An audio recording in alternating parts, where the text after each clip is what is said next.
اسلامی تاریخ کی ایک ایسی کہانی جو آج بھی دل کو چھو لیتی ہے۔ جب مکہ میں مسلمانوں پر شدید ظلم ہو رہا تھا، نبی کریم صلی اللہ علیہ وسلم نے اپنے صحابہ کرام کو ایک دور دراز ملک میں بھیج دیا۔ وہ ملک تھا حبشہ۔ وہاں کا بادشاہ تھا نجاشی، ایک عیسائی بادشاہ، لیکن انصاف کا ایسا پیکر کہ اس نے دنیا کے کسی اور حکمران سے بڑھ کر مسلمانوں کی مدد کی۔ آج کی اس ویڈیو میں ہم دیکھیں گے نجاشی کی زندگی، پہلی ہجرت حبشہ، دربار میں پیش آنے والا تاریخی واقعہ، اور وہ لمحہ جب قرآن پاک نے ایک بادشاہ کے دل کو ہلا دیا۔ اگر آپ اسلامی تاریخ پسند کرتے ہیں تو ویڈیو آخر تک ضرور دیکھیں۔ 5ویں سال نبوت میں مسلمانوں پر قریش کا ظلم ناقابل برداشت ہو چکا تھا۔ عورتوں اور مردوں کو تشدد کا نشانہ بنایا جا رہا تھا۔ حضور صلی اللہ علیہ وسلم نے صحابہ کرام سے فرمایا، اگر تم حبشہ چلے جاؤ تو بہتر ہے۔ وہاں ایک ایسا بادشاہ ہے جس کے ملک میں کسی پر ظلم نہیں کیا جاتا۔ یہ اسلام کی پہلی ہجرت تھی۔ پہلے گروپ میں 11 مرد اور 2 عورتیں گئیں۔ پھر دوسری ہجرت میں تعداد بڑھ کر 83 مرد اور 18 عورتیں گئیں۔ ان میں حضرت عثمان بن عفان اور ان کی بیوی حضرت رقیہ رضی اللہ تعالی عنہا، جو رسول اللہ صلی اللہ علیہ وسلم کی صاحبزادی ہیں۔ حضرت جعفر بن ابی طالب رضی اللہ تعالی عنہ اس گروپ کے امیر تھے۔ نجاشی کا اصل نام اسہمہ بن ابجر تھا۔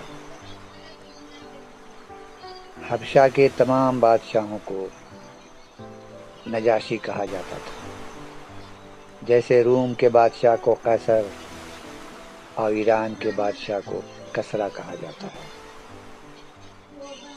ان کی زندگی بھی عجیب تھی۔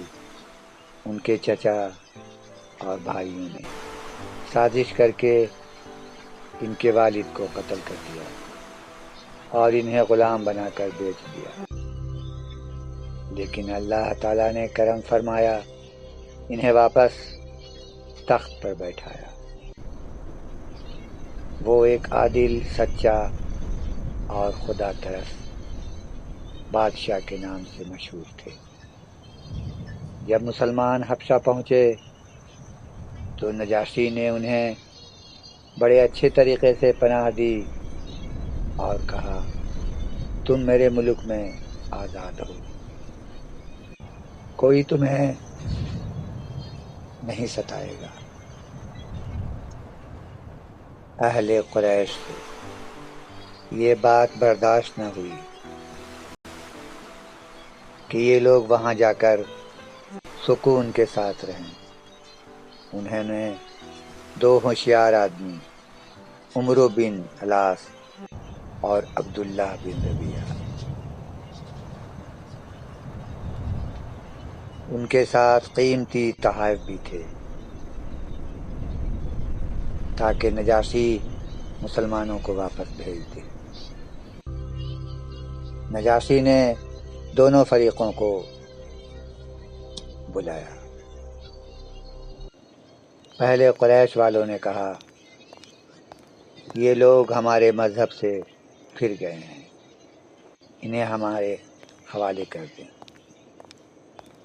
پھر دوسرا فریق کی طرف سے حضرت جعفر طیار رضی اللہ تعالیٰ عنہ کھڑے ہوئے اور ایک تاریخی خطاب کیا.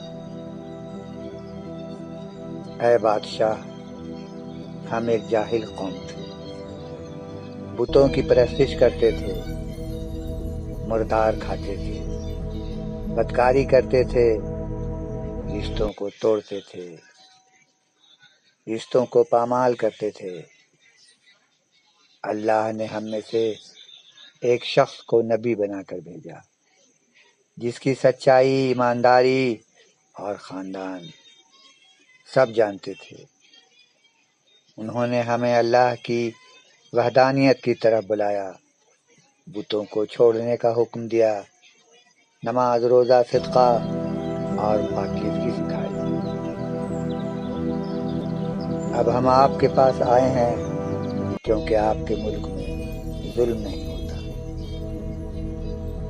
نجاشی نے پوچھا، کیا تمہارے نبی نے عیسیٰ علیہ السلام کے بارے میں کچھ کہا ہے؟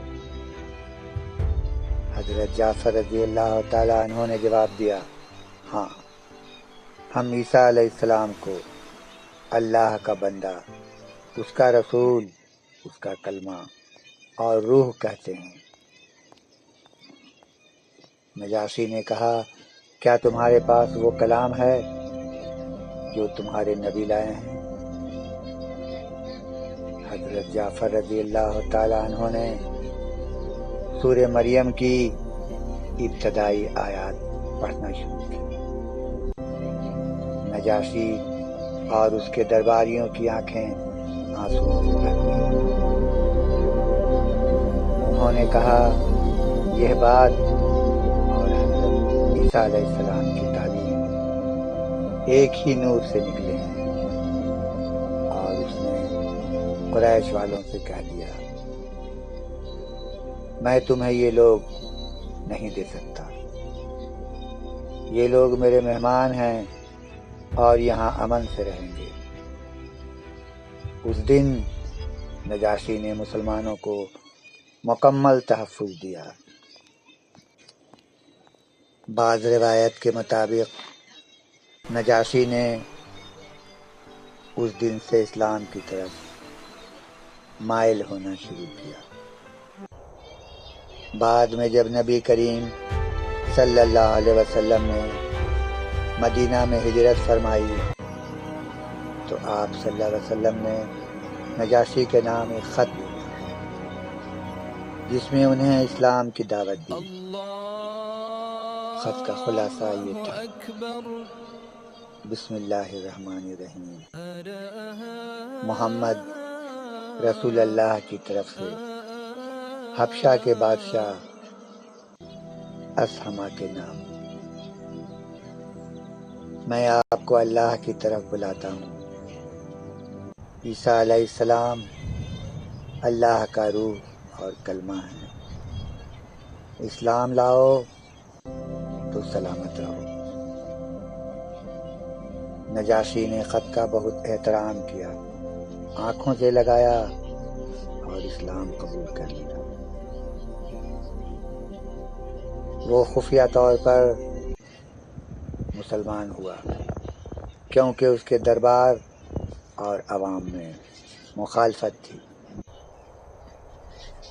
تقریباً 9 ہجری میں نجاشی کی وفات ہوئی. نبی کریم صلی اللہ علیہ وسلم کو اللہ تعالیٰ نے وحی کے ذریعے خبر دی. آپ صلی اللہ علیہ وسلم نے صحابہ سے فرمایا، آج تمہارے بھائی نجاشی کی وفات ہو گئی ہے. پھر آپ نے مدینہ میں غائبانہ نماز جنازہ پڑھائی. یہ اسلام کی تاریخ میں پہلی غائبانہ جنازہ تھی. آپ صلی اللہ علیہ وسلم نے 4 تکبیریں کہیں. یہ ایک بہت بڑا اعزاز تھا جس سے اللہ تعالیٰ نے نجاشی کی نیکی اور انصاف کا بدلہ دیا.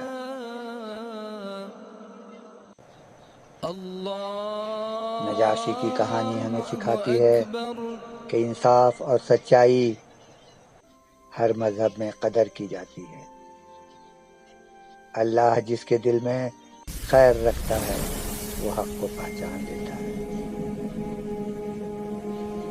آپ کو یہ کہانی کیسی لگی کامنٹ میں ضرور بتائیں۔